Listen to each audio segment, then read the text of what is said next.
Let's start by giving our praises to the Most High, whose true name in Hebrew is Yahweh, in the name of his only begotten Son, whose true name in Hebrew is Yahweh Shai, and the Holy Spirit, which in Hebrew is the Rakah Quadash. Double honors to the elders and apostles by the Holy Spirit, who taught us his truth. Honors to the brothers, making their bodies a living sacrifice to push the gospel. Peace and blessings to the hopeful elect, which would be the so-called Negroes, Latinos, Native Americans, and Seminole Indians, who make up the lost 12 tribes of Israel, according to scripture and according to prophecy. The hopeful elect would be 1/3 of the people, the Israelites, who's going to turn back to the Lord and receive salvation, while the 2/3 of our people who don't turn back to the Most High be destroyed in judgment. We back with another lesson through the mercy of Yahweh Bahasham Yahweh Shai. This lesson is going to be Remember the Help from Heaven, number 24. It's going to be titled, The Angel of the Lord Smote the Fire Out of the Oven. Or I may title it, The Angel of the Lord Smote the Flame. So pretty much this is another Remember the Help from Heaven, but we're going to visit an old account and project to how it applies now. So this is Romans 15:4. For whatsoever things were written aforetime were written for our learning, that we, through patience and comfort of the scriptures, might have hope. So the things written in the past, everything recorded in this book, these things happened and were recorded that we could learn from to give us hope in the future, which is now. Going through this time of Jacob's trouble, also known as the Great Tribulation. The only people that's going to be comforted, only people that's going to have hope is those who got this understanding. Because you're not going to be able to hope in nothing else. Everything else is going to fail you. And one of the things that I use the scripture for is to talk about the help that our forefathers received from heaven when they were going through, different trials and tribulations. But, that's another thing. Our forefathers always went through trials and tribulations, especially when it came to serving and being faithful to Yahweh Ba'ashem Yahweh Shah. Not turning their back on the Lord, not going along with the governments and the societies and the strange laws of the people back then. People always be persecuted and some were executed. Well, a mass persecution and the mass extermination of our people is about to take place right here in America. And all of the forms of execution, all of the forms of persecution that we see in this book, it's going to happen in this lifetime on a much bigger scale. So that means the help that we receive from heaven, that can only be on a bigger scale too. Or else there would be no flesh left to be saved. So we can look at these old accounts and see the different situations that our forefathers was in, and we can read about how the Lord turned the situation around, so that when we find ourselves in these same situations, we know that there is a way out, and that way out is Yahweh Bahasham Yahweh Shai.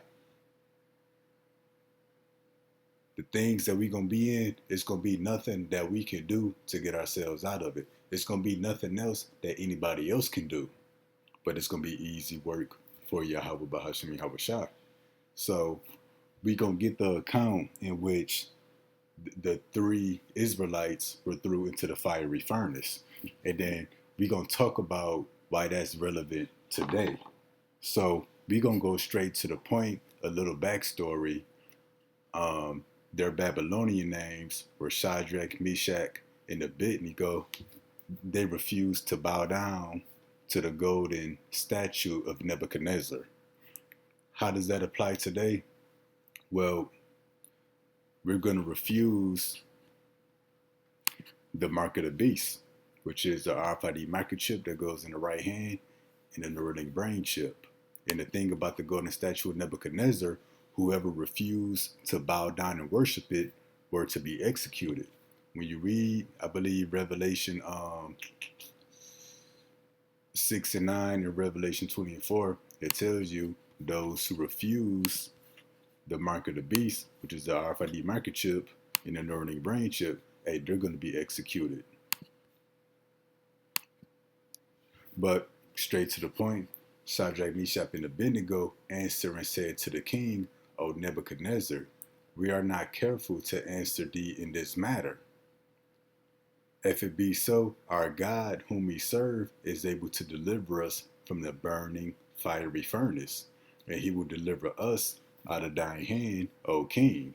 So Nebuchadnezzar was asking them, like, yo, you're not going to bow down and worship this golden image that I commanded everybody to bow down and worship?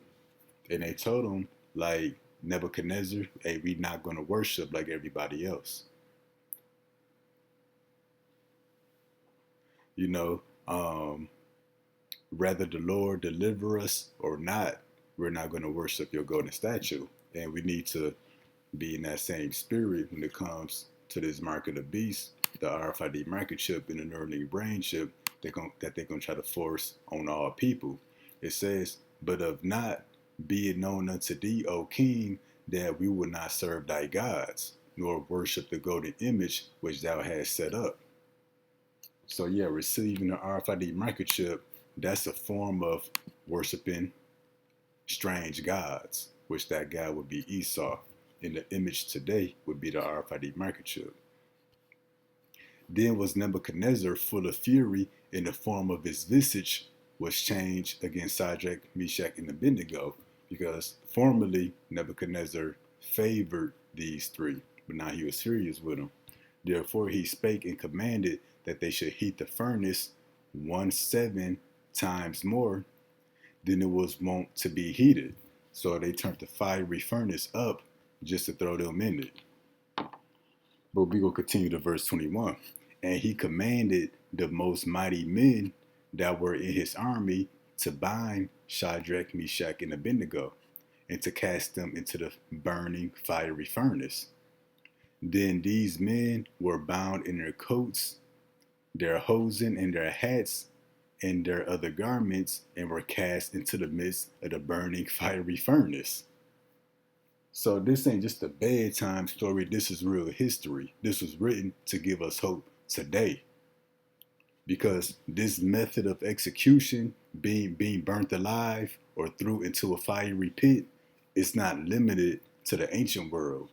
Best believe that Esau the white man gonna bring back all of those older methods of execution, hanging you on a tree, maybe nailing you to a cross, throwing you in the fiery pit, throwing you in a pit full of wild animals, because they already bring it back, the firing squad, electric chair, lethal injection, gas chamber, the guillotine. That's another ancient way of, executing somebody. All of these old ways of execution are going to come back. So people will read this as if it can't happen again.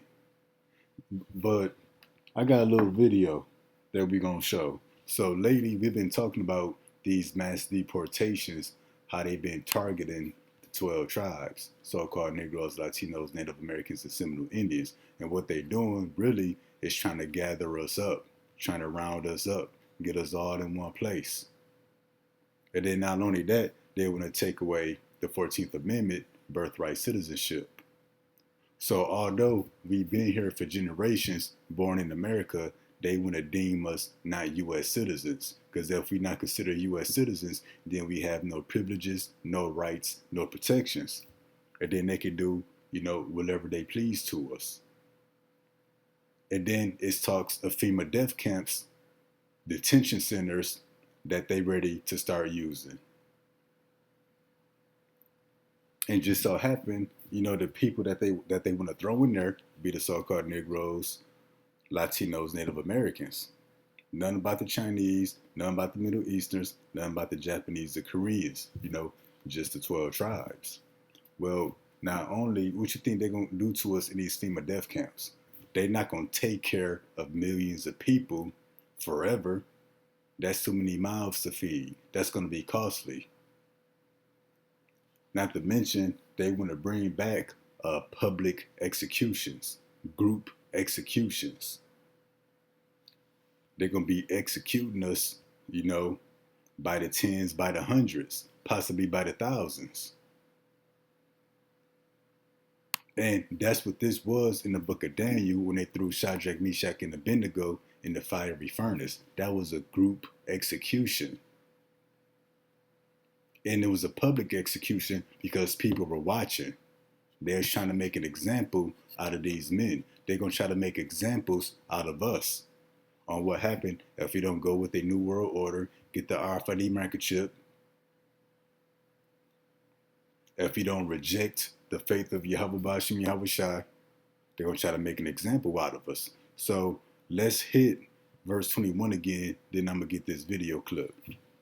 Then these men were bound in their coats, their hosen, their hats, and their other garments, and were cast into the midst of the burning fiery furnace. Now, this is a video that I put together a couple years ago, but we're going to play two sections of it. Now check out this first part. A timetable for how this plan is to be implemented. Brothers and sisters, I don't know if you can even get your mind to fathom what I'm about to tell you. But here they have this thing so organized that they actually got it worked out to how they can actually round up, arrest, and detain and incarcerate all of the black people in this country in an 8-hour period. You heard that? The King Alfred plan, what this is about. They got it mapped out hour by hour how they can round up, arrest, and detain and incarcerate all so-called black people in America in the 8-hour period. Now, when they say black people, that include you so-called Native Americans and you so-called Latin Americans, of North, South, Central America.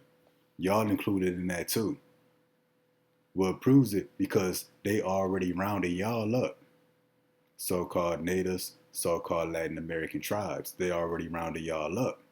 But see, the Northern Kingdom gonna get it first, but the Southern Kingdom is gonna get it worse. What's the Northern Kingdom? The so-called Native American, Latin American tribes. Southern Kingdom, the so-called black tribes of Israel. They gonna get it worse. And that's why I say, when they do come to us, they're going to try to have it that they can round all of us up in one day. Okay, so the mass deportations, the FEMA death camps, that's them rounding us up right now, gathering us and putting us all in one place. So since we got that out the way, let's go to the next clip of this video. And keep in mind, this is after they've rounded us up, which is taking place now. Now check this out. A bottleneck. However, that was almost 20 years ago. And remember, this was done in 64. 20 years before 64 is 44. 1944, 1943, 1944, that's when the Holocaust took place, y'all, in Nazi Germany. So now he's bringing up the Holocaust. So let's continue. And what happened was the furnaces that Hitler used to burn these people weren't hot enough. So when they start throwing the bodies in the furnaces, the bodies weren't burning up fast enough, and it caused the furnaces to get clogged up. Just in case it's hard to hear. So when Hitler supposedly were burning these who-ish people, supposedly the fire wasn't hot enough, and the furnaces, the incinerators got clogged up with all of the bodies they were trying to burn.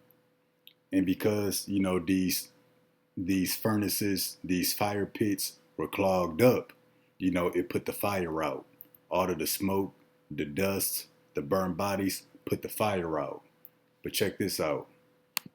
So notice what this report says. We suggest that vaporization techniques be employed to overcome the production problems inherent in King Alfred. So the King Alfred plan, They suggested vaporization techniques. Vaporization techniques. When you burn something, that's a certain temperature. When you vaporize something, that's a higher temperature. Who do you think they want to vaporize? You so-called Negroes, Latinos, Native Americans, and Seminole Indians. Let's run that back a little bit.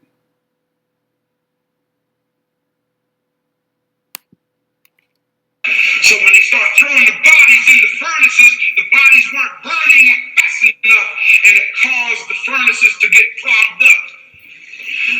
So notice what this report says. We suggest that vaporization techniques be employed to overcome the production problems inherent in King Alfred.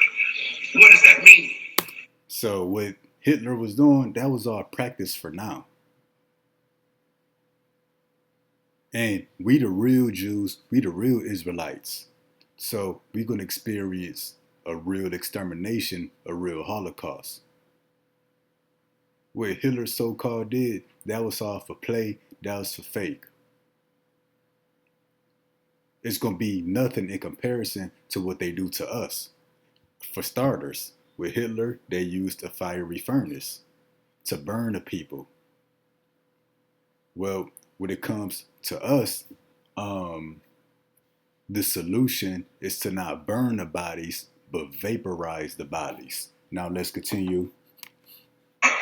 As a result of the recommendation, they began to build what we call high volume or nuclear powered trash incinerators. You heard that? High volume, nuclear powered trash incinerators. For nobody who don't know what that is. Or the houses has something like a small compartment where you could put your trash in and burn it. But he said high volume nuclear powered trash incinerators. So what Hitler was using, if that's really true, they were using regular fire to burn the bodies. Well, these trash incinerators, they're going to be nuclear powered. So this is going to be nuclear fire to not burn the bodies, but to vaporize the bodies. So we're going to run that back a little bit. Recommendation, they began to build what we call high volume or nuclear powered trash incinerators. And these incinerators burn 5,000 degrees Fahrenheit. 5,000 degrees Fahrenheit. That's enough to melt steel. Well, we heard that before? Listen. So we're going to jump forward just a little bit. We're going to run that back a little bit. Volume or nuclear powered trash incinerators. And these incinerators burn 5,000 degrees Fahrenheit. 5,000 degrees Fahrenheit. Regular fire don't even burn at 1,000 degrees, but 5,000 degrees, that's the vaporization techniques. Esau the white man ain't playing. He ain't got time to burn you up. He gonna vaporize you. Or furnaces, man. All right. This is how serious this is, man. Steel, depending on the kind of steel it is, melts between 2,600 and 2,700 degrees. Now, steel will melt at that temperature. Why do you need an incinerator that burns 5,000 degrees? He said steel melts at 2,600 degrees. They want 5,000 degrees. Nuclear fire. That's double the temperature required to melt steel. So they wanna not burn, they wanna vaporize you people rapidly. Burning people by the tens, by the hundreds, possibly by the thousands. So that the furnaces don't get clogged up again. When they take those people who they detained and gas them. The people that they detained, the people that they rounded up, and they rounding us up now, beginning with the Northern Kingdom. But we in the mix of that too, but they gonna make their way to us, so-called blacks. They're going to make their way to us. Sleep. Lord have mercy. Put them on these conveyor belts that roll into this furnace as soon as they get it. I know it's not good news. You know, he said, you know, they're going to round us up, gas us. I'm guessing maybe to put us to sleep or to kill us, like with a gas chamber, then burn the bodies. But Esau cruel. Don't be surprised if he detain you and tie you up and throw you into this nuclear powered fire pit and try to vaporize you alive. Because Esau cruel, he get a kick out of stuff like that.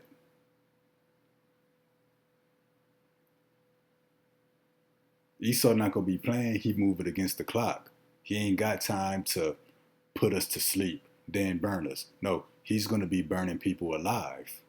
And this is just one of the methods of execution. But this is the only one we're gonna talk about for the sake of the lesson.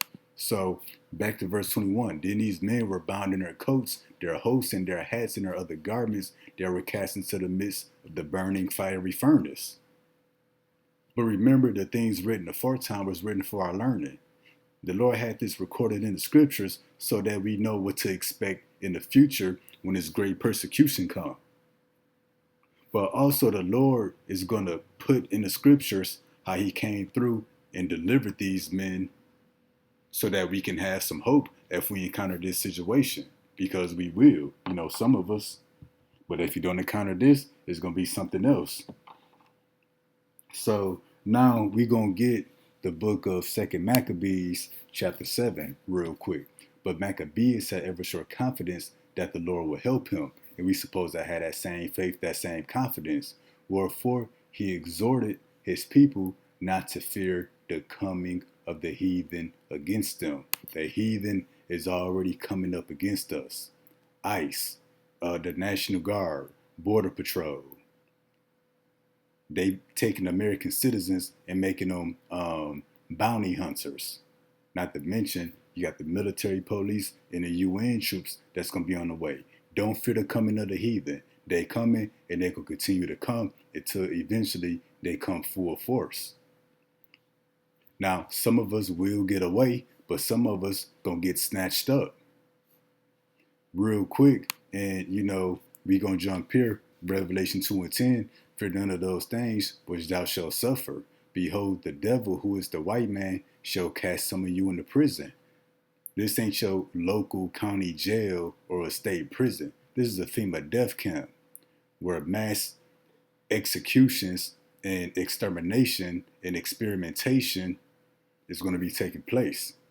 The devil shall cast some of you in prison that ye may be tried 10 days. That you may be tried, ye shall have tribulation 10 days. Be thou faithful unto death, and I will give thee a crown of life. But the Lord said, fear none of those things that you shall suffer. You know, this is if you get snatched up. Don't fear what's going to happen in the FEMA death camps. Don't fear how they may torture you or may execute you. The Lord said, be faithful unto death.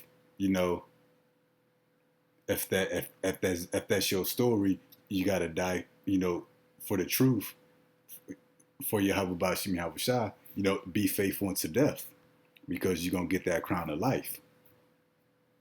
Hey, some of us will die for this truth, but that don't mean the story is over. Death ain't nothing that the Lord can't fix. But again, don't fear the coming of the heathen when they come against us. If you get away, that's cool. If you don't get away, don't fear none of the things that you're going to suffer in these prisons, in these FEMA death camps. And if you win there, hey, the Lord may break you out, or you may have the taste of death. But, you know, we're going to continue now to the book of Maccabees. Okay, wherefore he exhorted his people not to fear the coming of the heathen against them, but to remember the help which in former times they had received from heaven. So that's why we read this book, you know, to understand and to learn what happened, to remember how the Lord came through and delivered our forefathers, to remember the help that came down from heaven. Okay, but to remember the help which in former times they had received from heaven, and now to expect the victory and aid which should come unto them from the Almighty. So yeah, when you find yourself, hey, about to be executed, or the heathen is trying to round you up, at any point that help from heaven can be activated. So wait for it and see what the Lord do. And so comforting them out the law and the prophets. We reading out the book of Daniel. So we reading out the prophets right now, to comfort the true believers. And withal putting them in the mind of the battles they had won before. So reminding our people how the Lord gave us victory over the heathen before. He made them more cheerful. That's that comfort. But continuing on with the story, now we hear that they were threw in the burning fiery furnace. So now we're going to come to the book in the Apocrypha. It's called The Three Holy Children. And in some Apocryphas, it's called the Prayer of Azariah, which would be their Israelite names. Azariah, I can't remember the rest, but this is one and one. So remember, we left off, they was through in the fiery furnace. Now, this is what happened in the furnace. And they walked in the midst of the fire, praising God, praising Yahweh Bashim Yahweh Shah, and blessing the Lord. And they was praising the Lord in the fire. So that was what? Revelation 2 and 10. When the Lord said, be thou faithful unto death. So far as they knew, they was out of there. But they was praising the Lord on their way out. And then look what happened. They should have been dead in that fire, but they was in there praising the Lord. Now let's jump down here to verse 23 through 26 to see what else happened. And the king's servants that put them in ceased not to make the oven hot with rosin, pitch, tow, and small wood. So the king's servants made the fire hotter, so that the flame streamed forth above the furnace 49 cubits. 49 cubits, when I looked it up, that's over 80 feet high. So the flames of the fire from the furnace rose up over 80 feet. That's how burning hot that furnace was. And what's them making the fire hotter today? Not using regular fire to burn the bodies, but using a high volume nuclear fire to not burn the bodies, but to vaporize the bodies. And it passed through and burnt those Chaldeans it found about the furnace. So those who threw, those three Israelites into the fiery furnace, the fire got so out of control that it burnt them that threw them in there. And this is verse 26. But the angel of the Lord came down into the oven, that fiery pit, together with Azariah and his fellows, and smote the flame out of the fire out of the oven. Hey, so the Lord made the fire made it had no effect on the three Israelites. Meshach, Shadrach, and Abednego, which would be the Babylonian names. It made the midst of the furnace as it had been a moist, whistling wind, so that the fire touched them not at all, neither hurt nor troubled them. So they was cooling it in the midst of the fiery furnace. They was really chilling, as if it was no fire at all, as if they had a cool, moist breeze in the midst of the furnace. And when we come back over here to the book of Daniel, we're going to get 24 and 25. Then Nebuchadnezzar the king was astonished and rose up in haste and spake and said to his counselors, did not we cast 3 men bound into the midst of the fire? Then they answered and said unto the king, true, O king. He answered and said, lo, I see 4 men loose, walking in the midst of the fire. They have no hurt, and the form of the 4th is like the Son of God. So the only begotten of the Most High, he popped up throughout the Old Testament. He's always been there. And what's that today? You know, if we threw in some kind of fiery fit, some kind of high volume, nuclear powered, nuclear fire, trash incinerator to vaporize us, a be thou faithful unto death. The Lord himself might show up, or Michael or any other angel of the Lord might show up and deliver us from the flames of the fire. Hey, nothing is too hard for the Lord. Hey, everything is all easy when he gets to work. Then Nebuchadnezzar came to the mouth of the burning fiery furnace and spake and said, Shadrach, Meshach, and Abednego, ye servants of the Most High God, come forth, come hither. Shadrach, Meshach, and Abednego came forth out the midst of the fire. So imagine that. They try to throw us in a nuclear powered trash incinerator to vaporize us, and we walk out alive. Imagine that. We walk out alive. Now, let's get verse 27. And the princes and governors, captains, kings, counselors, being gathered together, saw these men upon whose bodies the fire had no power. So the fire had no effect on them, nor was a hair of their heads singed, neither were their coats changed, nor the smell of the fire had passed on them. So they didn't even smell like they'd been in the fire.